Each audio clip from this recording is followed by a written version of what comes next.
Mga kalingap, nandito na naman tayo para sa isa na namang mainit at nakakakilig na reaction video. At eto na nga, sa part 79 ng Jomcar, pinakilala na ni Jomar si Carla sa kanyang pamilya.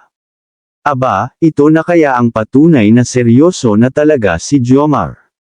Alamin natin.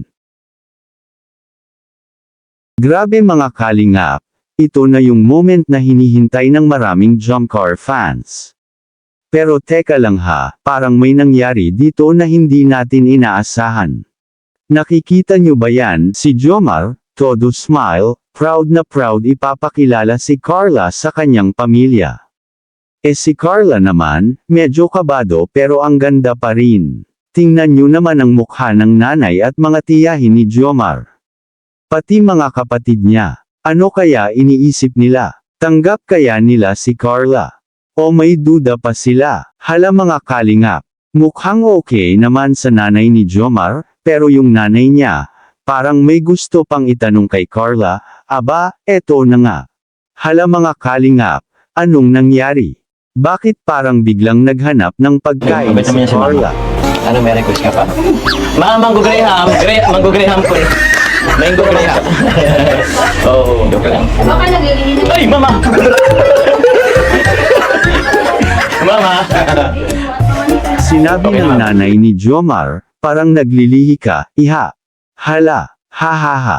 Anong ibig sabihin nun? Paano kung totoo? Baka naman may Jom baby na. Ha ha ha.